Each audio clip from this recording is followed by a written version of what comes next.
Adam here with Brooksaw Antiques. Today we have this 1963 Hermes 3000 vintage portable typewriter. I'm going to show you how to use the functions and make sure they all work. Made in Switzerland and the best typewriter of all time.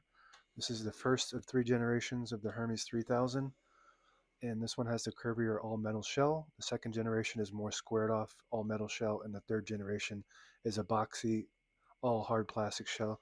They all pretty much have the same performance as far as function goes, and they basically carried the same carriage. This first generation has a little bit different of a carriage. The second and the third generation carriages are interchangeable. Up top is the adjustable paper guide. This helps you guide the page in straight. I'm going to line that up with the edge of the platen, which is the main roller that feeds the paper. And this has a brand new platen installed. And stick around for the, this has a unique font. Stick around to see what it is when I get to the print section. All right, so we're going to load the page and then set the margins. This has a unique margin setting ability. These and this has the or this is the paper support arm that flips up from the back, holds the page up straight, and this is the paper bail that sits on top. It's got 2 adjustable rollers, a scale, and the margin indicators in red. So we're going to set those margins real quick.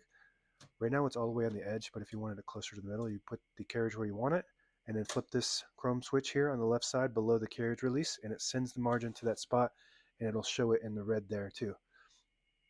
To move it closer to the edge, you just hold it and then push the carriage to where you want it, let it go, and that's where that margin is going to be. Same concept on the right side. Right now it's right there, but if you wanted it at the middle, then you just put it where you want it, flip the chrome switch, and it sends the margin to that spot. If you want it closer to the edge, you hold the margin and the carriage release at the same time, and then let it go right where you want it, and that's right on the edge where I want it. And you can see that too up here in red.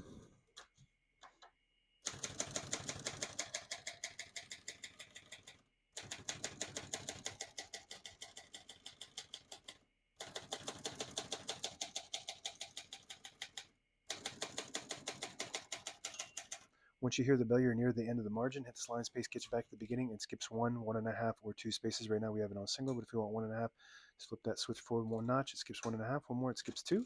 We're going to keep that on single for now and finish typing.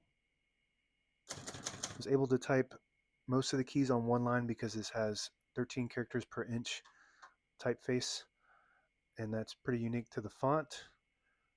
So on this next line, I'm going to print a sentence in red. To switch from black to red, there's a switch on the right side. Flip that down to the red indicator. It prints the bottom portion of the ribbon, which is red. When you have it on the yellow indicator, it prints right down the middle. When you have it on the blue indicator, it prints the top portion of the ribbon, which is black. When you move it up top to the white indicator, it prints no ink at all. It just leaves a stencil for copying purposes. Moving that down for red.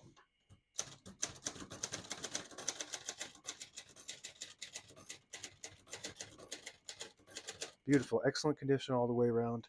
And the Hermes 3000 has the best touch.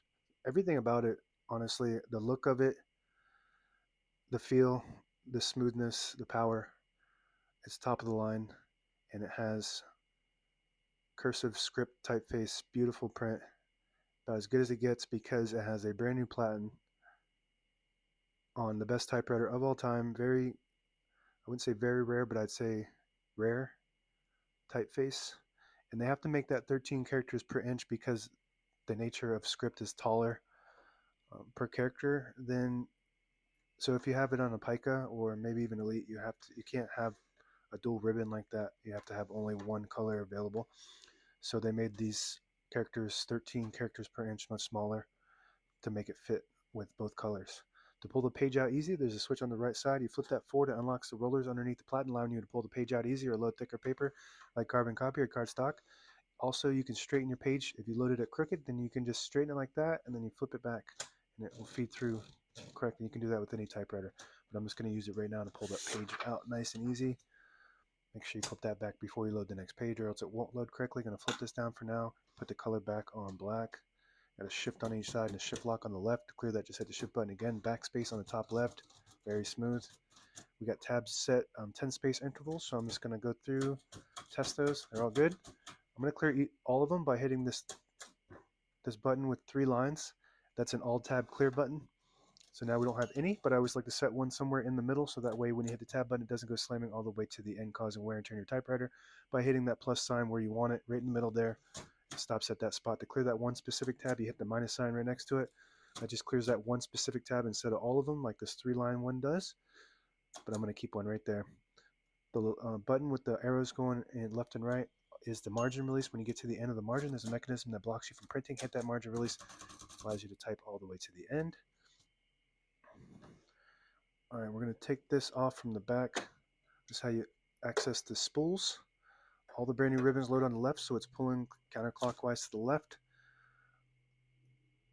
Sorry, I think I said left on this side, but it's on the right, pulling to the left. And if you want to switch that direction manually, side you want it to go to, you just flip it, this ribbon holder here, to the side you want it to go to towards the middle.